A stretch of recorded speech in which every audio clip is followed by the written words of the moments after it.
Doctor Baba Saheb આંબેડકરજીએ જે બંધારણ બનાવીને આપ્યું છે, ડોક્ટર બાબા સાહેબનું સપનું હતું, ભગતસિંહનું પણ એક સપનું હતું કે દરેકને સારામાં સારી મફત શિક્ષણની વ્યવસ્થા મળવી જોઈએ, દરેકને સારામાં સારી આરોગ્યની સુવિધા મળવી જોઈએ, દરેકને સારા રોડ રસ્તા લાઇટ અને પાણી મળવું જોઈએ. એ ડોક્ટર બાબા સાહેબ અને ભગતસિંહનું સપનું માનનીય અરવિંદ કેજરીવાલજીના સાનિધ્યમાં પૂરું થવા જઈ રહ્યું છે. ત્યારે હું બે શબ્દો કહીશ. केजरीवाल जी क्यों गुजरात आना पड़ा है? निराशा में आशा का दीप जलाने आए हैं, सुन पड़े हैं उदास मन में, शोर मचाने आए हैं, क्यों डरी हुई है जिंदगी, ये तुझे बचाने आए हैं. अरविंद केजरीवाल जी ने कहीश कि तेओ संबोधन करे. सब लोग आई लव यू टू.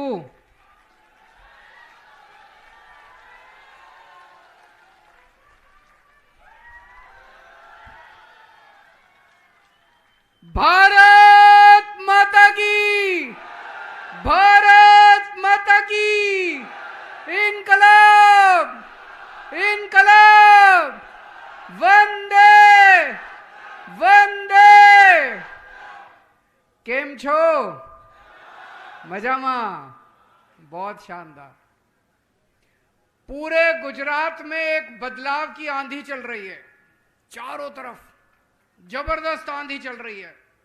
किसी से पूछो इस बार क्या माहौल है परिवर्तन, इस बार क्या माहौल है बदलाव. चारों तरफ कुछ तो अजूब, कुछ तो भगवान करवा रहा है, कुछ तो आंधी चल रही है. किस किस को बदलाव चाहिए? हाथ खड़े करके बताओ. सब लोगों को बदलाव चाहिए, सब लोगों को बदलाव चाहिए. तो मैं आज एक खुशखबरी लेके आया हूं आप लोगों के लिए. केंद्र सरकार ने एक जासूसी एजेंसी भेजी है गुजरात में. आईबी का नाम सुना है आपने? आईबी केंद्र सरकार की जासूसी एजेंसी है. केंद्र सरकार बड़ी घबराई हुई है. उनको लग रहा है गुजरात में कुछ हो रहा है.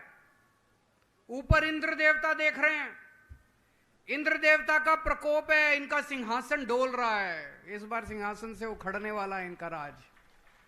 तो केंद्र सरकार ने एजेंसी भेजी है, माहौल पता करके आओ क्या चल रहा है गुजरात में. आईबी की रिपोर्ट आई है, मैं नहीं कह रहा, आईबी की रिपोर्ट आई है कि दिसंबर के महीने में गुजरात में आम आदमी पार्टी की सरकार बनने जा रही है.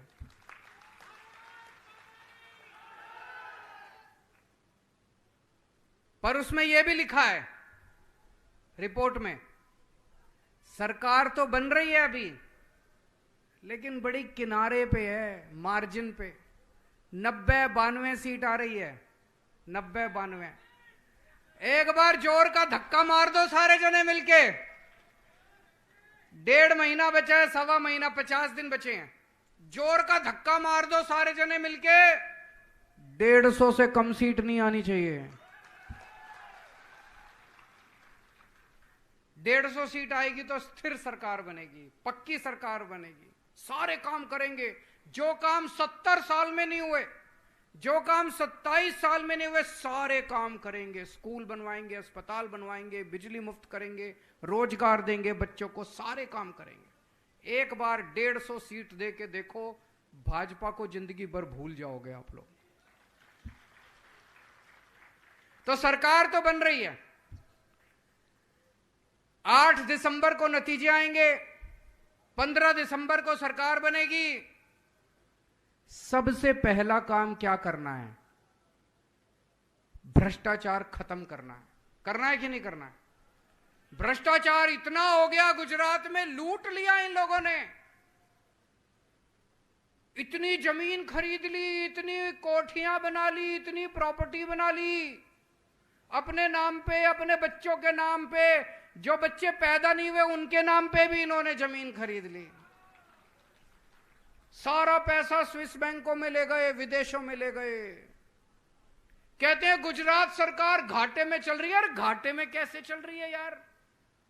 हमारी दिल्ली सरकार तो घाटे में नहीं चल रही, हमारी तो ईमानदार सरकार है, हमारी तो फायदे में चल रही है. गुजरात कैसे घाटे में चल रहा है? 2.5 लाख करोड़ रुपए खर्च करते हैं ये हर साल बजट में. 2.5 लाख करोड़. 2.5 लाख करोड़ बहुत होता है, बहुत. मैं आपसे पूछना चाहता हूं 27 साल में आपके गांव में एक भी सड़क बनी? बताओ जरा, बनी कोई सड़क? कोई स्कूल खुला? कोई अस्पताल बनाया? कोई दवा का इंतजाम करा? कहां गया इतना पैसा? खा गए। एक एमएलए के बारे में मेरे को बताया किसी ने, चुनाव के पहले उसके पास 4 एकड़ जमीन थी, 5 साल में उसके पास 1000 एकड़ जमीन हो गई। 1000 एकड़। दोस्तों, सरकार बनेगी, जितना पैसा, एक एक पैसे का हिसाब लेगा गुजरात। जितना पैसा इन्होंने लूटा है, जितना खा गए, इनके पेट में हाथ डाल के निकलवा लेंगे सारा पैसा इनका। सारा एक एक लूटा हुआ पैसा वापस लेंगे। भ्रष्टाचार मुक्त शासन देंगे गुजरात को। पहली बार भ्रष्टाचार मुक्त शासन होगा। गुजरात का एक एक पैसा, सरकार का एक एक पैसा गुजरात के लोगों के भले के ऊपर, आपके बच्चों के ऊपर खर्च होगा। कोई मंत्री चोरी नहीं करेगा, कोई एमएलए चोरी नहीं करेगा, मुख्यमंत्री चोरी नहीं करेगा, और अगर चोरी करेगा तो जेल जाएगा। हमारे वाला भी चोरी करेगा तो जेल जाएगा। अपने वाले को भी नहीं बख्शेंगे, किसी को नहीं बख्शेंगे। कट्टर ईमानदार पार्टी है हमारी। अभी अभी भगवंत मान साहब ने पंजाब में अपने हेल्थ मिनिस्टर को जेल भेजा है। कभी सुना था अपने मिनिस्टर को जेल भेजते हुए? कट्टर ईमानदार पार्टी है, अपने को भी नहीं बख्शेंगे। हमारा बेटा भी अगर गलत काम करेगा, हमारा भाई भी गलत काम करेगा, छोड़ेंगे नहीं उसे। भ्रष्टाचार मुक्त शासन देंगे। अभी आप दफ्तर जाते हो, जाति प्रमाण पत्र बनवाने, बिजली का कनेक्शन लेने, कुछ भी काम कराने पैसे देने पड़ते हैं। देने पड़ते हैं कि नहीं देने पड़ते? कोई पैसे 15 दिसंबर के बाद कोई पैसे नहीं देने। पंजाब में सारा काम लोगों का बिना रिश्वत के होता है। दिल्ली में सारा काम लोगों का बिना रिश्वत के होता है। गुजरात में 15 दिसंबर के बाद रिश्वत खत्म, भ्रष्टाचार खत्म। जो पैसे मांगेगा, कोई हिम्मत करेगा पैसे मांगने की, वो जेल जाएगा। भ्रष्टाचार खत्म होगा तो खूब पैसा बचेगा। फिर गुजरात सरकार घाटे में नहीं होगी, खूब पैसा होगा, खूब पैसा होगा। उस पैसे से क्या करेंगे? सबसे पहला काम करेंगे, आपकी बिजली मुफ्त कर देंगे। होनी चाहिए कि नहीं होनी चाहिए? 1 मार्च से पूरे गुजरात के लोगों की बिजली मुफ्त। 0 बिजली का बिल आएगा। पहले दिल्ली में 0 बिजली का बिल आता था, अब पंजाब में भी 0 बिजली का। 0 मतलब 0, उसमें 0 लिखा होता है। कितने पैसे देने हैं? 0। तो हमने पंजाब में, दिल्ली में पुराने सारे बिल माफ कर दिए। किसी का 70,000 का बकाया था, किसी का सारा पुराना माफ कर दिया। मौजूदा बिजली फ्री कर दी, लोगों के 0 बिजली के बिल आते हैं। 24 घंटे बिजली आती है। 24 घंटे बिजली, 0 बिजली का बिल। यह दुनिया में पहली बार हुआ है।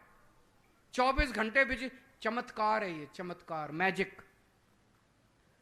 और ये चमत्कार केवल केजरीवाल को करना आता है। ऊपर वाले ने मुझे आशीर्वाद दिया है, ऊपर वाले ने मेरे को वरदान दिया है। केवल केजरीवाल कर सकता है ये चमत्कार। ना कांग्रेस कर सकती, ना बीजेपी कर सकती, कोई पार्टी नहीं कर सकती। पहले दिल्ली में किया, फिर पंजाब में किया, अब गुजरात के अंदर लोगों को 24 घंटे बिजली मिलेगी और 0 बिजली का बिल आएगा। दूसरा काम करेंगे, हर महिला के अकाउंट में 1000 रुपए, 18 साल से ऊपर की हर मां, बेटी, बहन, हर एक के अकाउंट में 1000 रुपए डालेंगे हर महीने। कुछ लोग मेरा मजाक उड़ाते हैं, महिलाओं को पैसे क्यों दे रहे हो? मैं कई बेटियों को जानता हूं जिनकी कॉलेज की पढ़ाई छूट जाती है क्योंकि पिताजी के पास पैसे नहीं है। उनकी पढ़ाई पूरी हो जाएगी। मैं कई माओं को जानता हूं, बेटी आती है ससुराल, ससुराल से मायके, मां का मन करता है थोड़े से पैसे रख दो उसके हाथ में। मां को पति की तरफ देखना पड़ता है, बेटे की तरफ देखना पड़ता है। अब उसको देखना नहीं पड़ेगा। अब मां कमरे में जाएगी, केजरीवाल ने जो 1000 रुपए दिया वो निकाल के लाएगी और अपनी बेटी के हाथ में रख देगी। अगर किसी घर में 2 महिलाएं हैं 18 साल से ऊपर, हर एक को 1000 अलग मिलेंगे, 2000। किसी के घर में 3 महिलाएं हैं, हर एक को अलग अलग मिलेंगे, 3000 रुपए मिलेंगे। मैं अपनी सारी मां, बहन, बेटियों को कहना चाहता हूं, હવે તમારે ચિંતા કરવાની જરૂરી નથી. તમારો ભાઈ આવી ગયો છે. दिल्ली में हमने शानदार स्कूल बना दिए. एक आदमी क्या चाहता है? मेरे बच्चे अच्छे पढ़ जाएं. गरीब से गरीब आदमी चाहता है मेरे बच्चे अच्छे पढ़ जाएं. जरूरत पड़ती है आदमी एक टाइम की रोटी कम खा लेता है, लेकिन चाहता है मेरे बच्चे अच्छे पढ़ जाएं. बच्चे अच्छे पढ़ गए तो माँ बाप का नाम रोशन करते हैं, गरीबी दूर करते हैं. दिल्ली में हमने शानदार स्कूल बनाए हैं. सबको पता है हमारे स्कूलों के बारे में. वहां पे अमीरों के बच्चे भी पढ़ते हैं, गरीबों के बच्चे भी पढ़ते हैं. दिल्ली में मजदूरों के बच्चे इंजीनियर बन रहे हैं, रिक्शे वाले का बच्चा डॉक्टर बन रहा है, वकील बन रहे हैं. गरीबों के बच्चे शानदार उनको शिक्षा मिल रही है. गुजरात का भी मैंने पूरा प्लान बनाया. गांव गांव के अंदर शानदार स्कूल बनाएंगे आपके लिए. पूरे गुजरात के अंदर शानदार स्कूल बनाएंगे. आप बाकी सब भूल जाओ. आपके बच्चों को अच्छी शिक्षा देने की जिम्मेदारी मेरी है. दिल्ली में हमने शानदार अस्पताल बनाए हैं, मोहल्ला क्लिनिक खोले हैं और सबका इलाज मुफ्त कर दिया हमने. आपको छोटा सा बुखार है, आप मोहल्ला क्लिनिक में जाओ, आपको फ्री इलाज मिलता है. डॉक्टर फ्री, दवाइयां फ्री, टेस्ट फ्री. बड़े बड़े अस्पताल खोल दिए. अगर कैंसर हो जाए 10 लाख रुपए का भी खर्चा है तो वो 10 लाख सारा फ्री. अमीरों के लिए भी, गरीबों के लिए भी. गुजरात के लिए हमने प्लान बनाया है. 20,000 मोहल्ला क्लिनिक खोलेंगे. गांव गांव के अंदर मोहल्ला क्लिनिक खोलेंगे, बड़े बड़े अस्पताल बनाएंगे और 6.5 करोड़ गुजराती, हर गुजराती का पूरा इलाज मुफ्त होगा. चाहे छोटी बीमारी हो चाहे बड़ी, भगवान ना करे बीमारी हो, लेकिन अगर बीमारी हुई तो आपके घर के बीमार आदमी की जिम्मेदारी मेरी है. पूरा इलाज मुफ्त होगा. मेरे को राजनीति करनी नहीं आती, मेरे को भ्रष्टाचार करना नहीं आता, मेरे को गुंडागर्दी करनी नहीं आती, मेरे को गाली गलौज करना नहीं आता. मैं पढ़ा लिखा आदमी हूं, ईमानदार आदमी हूं, देशभक्त आदमी हूं. अगर आपको राजनीति चाहिए, इनके पास चले जाना, इनको वोट दे देना. गुंडागर्दी चाहिए, भ्रष्टाचार चाहिए, गाली गलौज चाहिए, इनके पास चले जाना. अगर आपको अपने बच्चों के लिए स्कूल बनाने हैं, मेरे पास आ जाना, मेरे को स्कूल बनाने आते हैं. अगर आपको अपने परिवार के लोगों का इलाज कराना है, मुफ्त इलाज कराना है, अच्छा इलाज कराना है, मेरे पास आ जाना, मेरे को अस्पताल बनाने आते हैं. इंजीनियर हूं, मेरे को सड़कें बनानी आती हैं, सड़कें बना दूंगा आपकी. मेरे को गुंडागर्दी नहीं आती. दिल्ली में इतने बच्चों का हमने भविष्य बना दिया, गरीबों के बच्चों का. आज उनकी दुआएं मिलती हैं हमको. इतने लोगों का फ्री में इलाज करा दिया, आज उनकी दुआएं मिलती हैं हमको. उन्हीं की दुआओं की वजह से आज आम आदमी पार्टी पूरे देश में बढ़ती जा रही है. अभी अभी एक सर्वे, एक रिपोर्ट आई है केंद्र सरकार की. रिपोर्ट में लिखा है पूरे देश में सबसे ज्यादा महंगाई गुजरात में है. मैं नहीं कह रहा, केंद्र सरकार की रिपोर्ट है. सबसे ज्यादा महंगाई गुजरात में है और पूरे देश में सबसे कम महंगाई दिल्ली में है. और गुजरात में दिल्ली से डबल महंगाई है. मतलब अगर कोई चीज दिल्ली में 100 रुपए की बिकती है तो गुजरात में 200 रुपए की बिकती है. क्यों? क्योंकि गुजरात में भ्रष्टाचार इतना ज्यादा है. दिल्ली में 100 रुपए की चीज गुजरात में 200 रुपए की बिकती है. इनको उखाड़ के फेंक दो, ईमानदार सरकार ले आओ. दिल्ली में जो 100 रुपए की चीज बिकती है, गुजरात में भी 100 रुपए की बिकनी चालू हो जाएगी. ईमानदार सरकार लेके आओ. अभी अभी मैं देख रहा था, जब से चुनाव आ रहे हैं, 1 महीने से इनके बड़े बड़े नेता आ रहे हैं दिल्ली से आके. यहां पे अभी पिछले महीने इनके नेता ने आके 30,000 करोड़ का पैकेज दिया है गुजरात को. 30,000 करोड़ का दिया कि नहीं दिया? 30,000 करोड़. आपको क्या मिला उसमें? किसी का कुछ फायदा हुआ? देखो भाई, मेरे पास 30,000 करोड़ का पैकेज नहीं है देने को. मैं 30,000 करोड़ नहीं दे सकता, पर मैं हर महीने हर परिवार के 30,000 रुपए की बचत करा सकता हूं.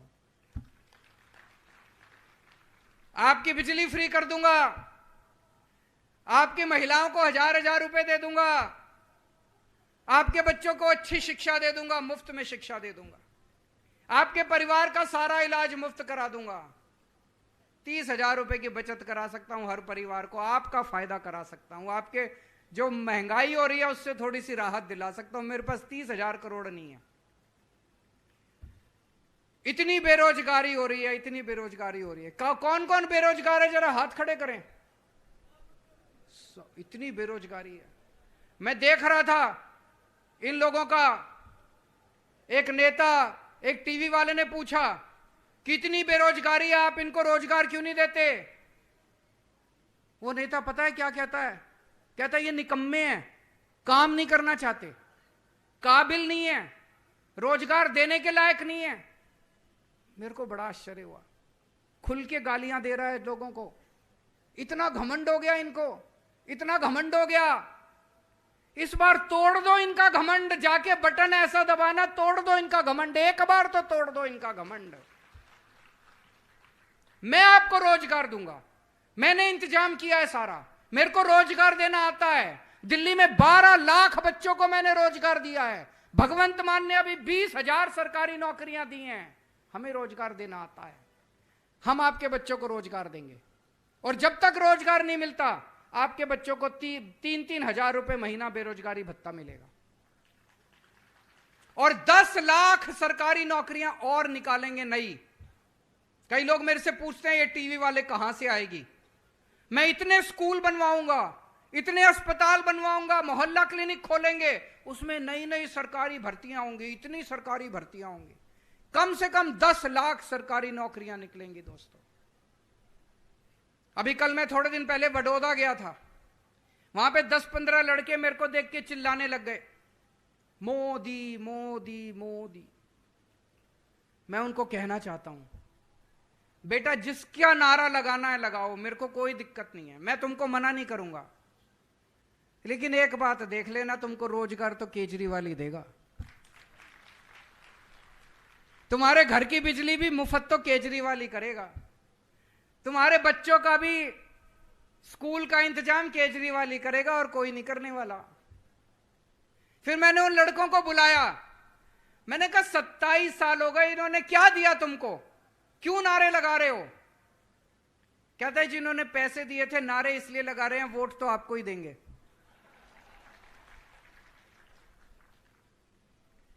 दोस्तों,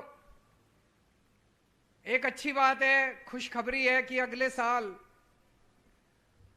भगवान राम का भव्य मंदिर, रामलल्ला का मंदिर अयोध्या में बनके तैयार हो जाएगा। कौन कौन जाना चाहता है रामलल्ला के दर्शन करने के लिए? सब जाना चाहते हैं, लेकिन कई बार पैसे की कमी हो जाती है। आना जाना, रहना, होटल में वहां रहना, पैसा नहीं होता। पूरा परिवार को लेके जाओ तो और भी पैसा लगता है। दिल्ली में हमने योजना शुरू करी है। दिल्ली में हम लोगों को फ्री में तीर्थ यात्रा कराने ले जाते हैं अयोध्या जी की। स्पेशल ट्रेन चलवाई है हमने। मैं स्टेशन छोड़ने जाता हूं लोगों को, जब वापस आते हैं उनको लेने जाता हूं, इतने खुश होते हैं, इतना आशीर्वाद देते हैं। आपको सबको भी अयोध्या जी के फ्री में दर्शन करा के लाऊंगा मैं। तो दोस्तों, पूरे गुजरात के अंदर जैसे मैंने बताया एक बदलाव की आंधी चल रही है। ये लोग कह रहे हैं डबल इंजन की सरकार। अब डबल इंजन की सरकार नहीं चाहिए, नया इंजन ले आओ। मार्केट में नया इंजन आया है, नई पार्टी आई है, नई पार्टी, नए चेहरे, नई सोच, नई राजनीति। इस बार एक बार नई पार्टी को वोट देके देखो। अगर हम काम नहीं करें, 5 साल, एक मौका मांगने आया हूं आपसे, एक मौका दे दो बस। अगर हम काम नहीं करें, अगली बार आपसे वोट मांगने नहीं आऊंगा मैं। और एक और चैलेंज है, आपके दोस्त होंगे दिल्ली में, रिश्तेदार होंगे दिल्ली में, फोन करके किसी से भी पूछ लेना दिल्ली में केजरीवाल कैसा काम कर रहा है। अगर दिल्ली में कोई कह दे कि हम केजरीवाल से खुश नहीं हैं, मेरे को गुजरात में वोट मत देना। चैलेंज है दोस्तों। जब से आईबी की रिपोर्ट आई है कि आम आदमी पार्टी की सरकार बन रही है, ये दोनों पार्टियां गुटरगू कर रही हैं। अब मिलके दोनों की सीक्रेट मीटिंग हो रही है। रात को 12 बजे मिलते हैं ये दोनों 12 बजे मिलके दोनों ने सेटिंग करी है कि कुछ भी हो जाए आम आदमी पार्टी नहीं आनी चाहिए, ये स्कूल अस्पताल नहीं बनने चाहिए, ये फ्री की चीजें नहीं होनी चाहिए। दोनों एक साथ एक ही भाषा इस्तेमाल करते हैं। रात को 12 बजे मिलते हैं कि कल ये गाली देनी है, दोनों मिलके एक ही जैसी गाली देते हैं। एक कहता है केजरीवाल ठग है, दूसरा कहता है केजरीवाल महाठग है। एक कहता है केजरीवाल खालिस्तानी है, दूसरा कहता है केजरीवाल आतंकवादी है। खूब गालियां दे रहे हैं। और ये कांग्रेस के चक्कर में मत पड़ जाना। कांग्रेस को वोट देके अपना वोट बर्बाद मत करना। सर्वे में आया है उनकी 10 से भी कम सीट आ रही हैं और वो 10 भी बीजेपी में चले जाएंगे जीतने के बाद। अपना वोट कांग्रेस को देके बर्बाद मत करना। इस बार एक बहुत बड़ा बदलाव होने जा रहा है गुजरात के अंदर, उस बदलाव का हिस्सा बनो। ऊपर वाला झाड़ू चला रहा है, कोई दिव्य शक्ति काम कर रही है अपना, आप सब लोग उसका हिस्सा बनो, सब लोग उसमें शामिल हो जाओ। इस बार ये कांग्रेस और बीजेपी के चक्कर में मत पड़ो। जितने बीजेपी वाले हैं, जितने दूसरी पार्टी वाले हैं, कांग्रेस वाले हैं, इस बार अपनी पार्टी को भूल जाओ। इस बार गुजरात के लिए काम करो, अपने बच्चों के भविष्य के लिए काम करो। 70 साल में इन दोनों पार्टियों ने क्या दिया आपको? कुछ नहीं दिया। गुजरात को बर्बाद करने के सिवा कुछ नहीं दिया। इस बार ये जो बड़ा मौका आया है, इस मौके का हिस्सा बनो दोस्तों। जीतेगा भाई जीतेगा, जीतेगा भाई जीतेगा।